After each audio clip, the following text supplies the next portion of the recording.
मनसे ठाकरेंसोबत जाणार तर मग मनसेला पैसे कोण देणार?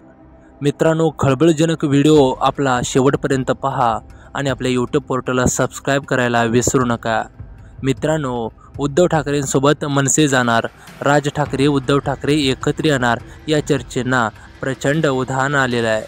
ChatGPT सुद्धा म्हणतंय की दोन्ही ठाकरे एकत्र येऊ शकतात. तर मग आम्ही तर चर्चा केली तर त्यात चुकलंय कुठं?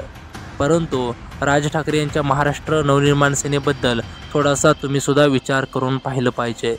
मित्रांनो, गेल्या 18 वर्षामध्ये कोणतीही सत्ता नसताना ज्या पद्धतीनं राज ठाकरे यांनी महाराष्ट्र नवनिर्माण सेना हा पक्ष चालवून दाखवलाय ना मित्रांनो, गिनीज बुक ऑफ वर्ल्ड रेकॉर्डमधील तो खऱ्या अर्थाने एक 8वं आश्चर्यच म्हणावं लागेल.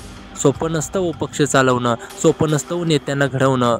महाराष्ट्र नवनिर्माण सेना म्हणजे महाराष्ट्रातील नेता घडवण्याचा कारखानाच आहे. राम कदम, शिशिर शिंदे, प्रवीण दरेकर, संदीप देशपांडे, अविनाश जाधव, हर्षवर्धन जाधव, किती नेते महाराष्ट्र नवनिर्माण सेनेमध्ये घडले.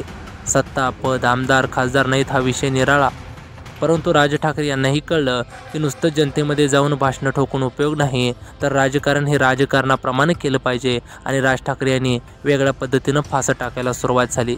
आणि राज ठाकरे म्हणाले, जे इतर नेते करतात त्या पद्धतीनंच मीही राजकारण करणार, त्यांची फाशी आता मी घेणार आणि गेम पलटवणार. आणि राज ठाकरे यांनी पद्धतशीर अशा पद्धतीनं राजकारण करण्यास सुरुवात केली. सध्या उद्धव ठाकरे घराटाचा शिवसेना पक्ष खिळखिळी झाल्यामुळं त्यांना आता राज ठाकरेंची गरज भासू लागलेली आहे. आता राज ठाकरे सर्वांना हवेसे वाटत आहेत. परंतु ज्यावेळेस महाराष्ट्र नवनिर्माण सेनेला कोणताही आमदार खासदार निवडून आला नव्हता, मुंबई महापालिकेमधील 7 नगरसेवक उद्धव ठाकरेंनी फोडले, त्यावेळेस मात्र राज ठाकरे यांची मजा संपूर्ण महाराष्ट्रातील नेते बघत होते.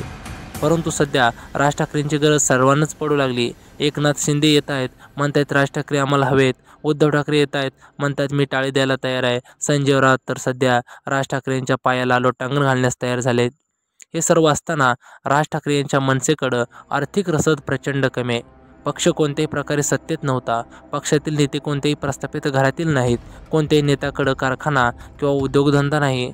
अशा परिस्थितीमध्ये जर का उद्धव ठाकरेंसोबत मनसे गेली तर मनसेला आर्थिक रसद कुठून येणार हा खरा प्रश्न आहे. कारण मित्रांनो, एक समजून घ्या की राज्यात किंवा देशामध्ये भारतीय जनता पार्टीची एक हाती सत्ता आहे.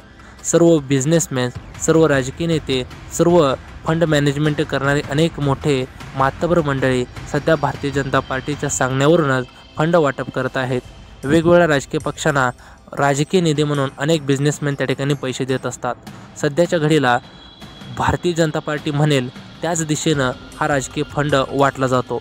सध्या राज ठाकरे आणि महाराष्ट्र नवनिर्माण सेना यांनी सर्वायवल करणं अत्यंत महत्त्वाचं मानलेलं आहे. कोणत्याही प्रकारे या अडचणीतून वाट काढत आपणाला रस्ता पार करायचं हे राज ठाकरेंच्या लक्षात आले. आणि त्यामुळं सध्या भाजप आणि एकनाथ शिंदे गटांना राज ठाकरेंची ताकद कळून चुकली आहे. महाराष्ट्र नवनिर्माण सेना जर का मुंबईत आपल्यासोबत आली तरच सत्ता मिळवू शकते, हे पक्क दोघांच्याही ध्यानात आलेलं आहे. त्यामुळे राज ठाकरे यांना सुद्धा लक्षात आले की सध्या आपला रस्ता योग्य आहे. उद्धव ठाकरे यांच्यासोबत जाणं अत्यंत त्या ठिकाणी बेफिकिरीचं आणि चुकीचं ठरू शकतं. कारण उद्धव ठाकरे आणि उभाट गट राज ठाकरे आणि महाराष्ट्र नवनिर्माण सेनेला निवडणुकीमध्ये आर्थिक मदत करेल अशी चिन्ह अत्यंत कमी आहेत. आणि राज आणि उद्धव यांच्यामध्ये अनेक मतभेद झाल्यामुळंच राज ठाकरे यांनी स्वतःचा पक्ष काढला आणि तो महाराष्ट्रावर वाढवला. आणि त्यामुळंच खऱ्या अर्थानं राज ठाकरे यांच्या काही गोष्टी मित्रांनो एक लक्षात घ्या, पक्ष चालवताना नुसतंच भूमिका मांडून उपयोग नाही, तर आर्थिक रसद लागते. अनेक राजकीय, त्याचबरोबर बिझनेसमॅन आणि त्याचबरोबर अनेक मातब्बर मंडळीचं, दलालांचं त्या ठिकाणी राजकीय पाठबळ लागतं.